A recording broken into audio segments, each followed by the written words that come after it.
How are you doing, guys? ZDEyE here. So today I wanted to talk about The Last of Us Part 2, the gameplay. I actually never expected to see gameplay. I knew that today is the Outbreak Day, by the way, happy Outbreak Day.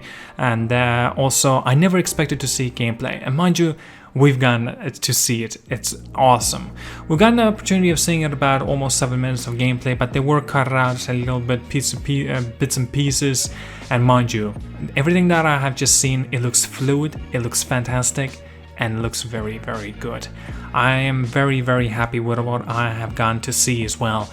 A lot of people would have been saying like I would rather prefer to play as Joel, blah blah blah, because like Ellie, she's like a stumble, she's very small, she's weak. Oh god, no, I don't think so. Ellie in here, she's more of a... She can take care of herself, for sure.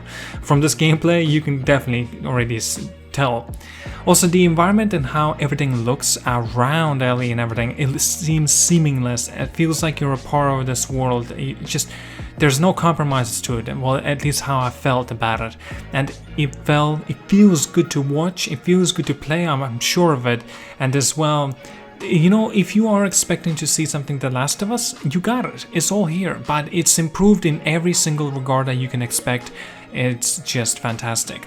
Gunplay, I should mention, it seems a lot more fluid, more responsive on your controller and how it handles. It seems. I'm looking at the gameplay as you guys are, and I'm talking about it. I have not actually experienced the game, and I played it. None of that, obviously. Also, I like the way there's like more cinematic movements anyway. For example, you need to get through the small hinges or whatnot, right? I should mention that actually this game finally has a dedicated button for jumping, because before you could not even jump. And also you can indeed crawl, or prone I should say actually, and so you can be like hidden in the grass while going through, and it seems like you're actually carrying yourself pretty quickly as well. There were some additional features as well in here, for example dogs, right? Dogs are going to be making an appearance, and basically if they sniff you out, they will be following you basically. Obviously you are going to be leaving the trail behind as the smell, and so by the time you have to keep on moving basically. You can't just camp in one spot and wait, well, for the advantage as long as those enemies or whoever are going to get out the way or whatnot. Also, it seems like they're, you know, going from prone to crouching to sprinting to walking. It all looks very seamless. Basically, there's none of that delay or anything like weird stuff.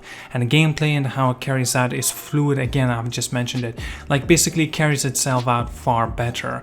At the beginning, you might have actually noticed like the horse riding as well. So yes, you can control the horse, of course. But also, I should mention that this game is not going to be an open world element of a game. It has a bit of elements of that, but it's not like a seamless giant open world. Thank God. In fact, I don't want to see any more of these open world games. They're oversaturated.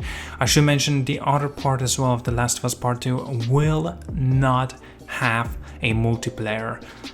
First Last of Us actually had that, but unfortunately, I should even say unfortunately, it seems like it's not going to have a multiplayer. A lot of people are kind of disappointed about that, but as well, it's been mentioned that they're trying to concentrate all their features and all their resources on the single player first. But you know what? It's never, you can never say never. For example, maybe in the future they'll decide to implement the multiplayer for this game, and so people will get time to enjoy with it as well. Because like, you know what? With how far and how much we have seen from here, I mean, I think it would work, the multiplayer aspect of it as well. Like if it will be even similarity to The Last of Us multiplayer, I think it really will work. But I don't know, it's really is up to you guys as well to decide if you want a multiplayer. Personally for me, I never really was a part of the multiplayer of The Last of Us. I never got into it, but in here, I think I would have gotten into it, but unfortunately it's not here. But it's okay, I guess I'm up front anyway. It's also been mentioned, for example, you know that you use a shiver, like a knife, a big knife basically, to kill the clickers, right, in here. And in The Last of Us, it used to break when you use it too often. Obviously, you can upgrade it so you can use it more often. But in here, there's no such thing. It does not break. But there's also a scythe thing. But there's also a catch to that. The clickers are far more smarter, I should say. And so yeah, you can't just simply go up there and they will not be able to notice you or detect you. There are more smarter AIs at this time around as well. So you need to be thinking of your own strategies where you have to go and to take that certain advantage that you're looking for. There's also a new enemy, well, I should say it's more of a zombie, so to say, right? It's called a Shambler, and it reminds me, well, I'm sure everybody does the same. It reminds everybody of the bloater, and he kind of has similar things, for example, but he spouts a lot more of these toxic gas, and so you can't exactly breathe this in. But I mean, would that really be an issue for Ellie since she is immune to this as well, and she can't really get infected? I don't know, maybe that's just, you know, it's extremely difficult to breathe in, and so you can still die from it. But of course, you know, any physical attacks or anything on you, you will die, and no matter, even if you do get bit.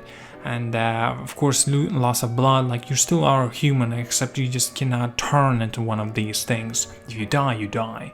So yes, this big enemy thingy, zombie, whatever, a Shambler, it's gonna be more of a tank sort of boss. Who'll take a lot of hits to take it down, so you can't just simply shoot it with a rifle one shot and hope for the best. And yeah, actually it seemed like it might be a similar thing with the clickers. With the rifle shooting with one shot in the head, sometimes it's not enough to put them down, so you have to take another shot at them, and then you can be certain that you will be able to take them down. Of course, you can definitely expect, for example, that the clickers, obviously they will not be able to see you because they are blind. They use the bat sensor basically, and that's how they can see you, right? That's why they click. That's why you call them clickers. Whenever they make these clicker noise, they can see. That's how they use their own sort of esque vision. So yeah, obviously you can use your own bottles, throw them to your advantage, and you can make them go to that direction, go up, sneaking behind them, take care of them. Obviously, if there's multiple of them, well, you have to think about it then. Well, anyway, this is really looking an awesome sort of game. I'm definitely will be picking it up, the collector edition, and as well, hopefully, whenever it will be available in Europe, or I should say more specifically in Spain, so I can pick it up. It will be awesome. Alright, well, tell me down in the comments, what did you think of this gameplay as well? Like and subscribe, guys. I see you guys all later, and yeah, have a good one.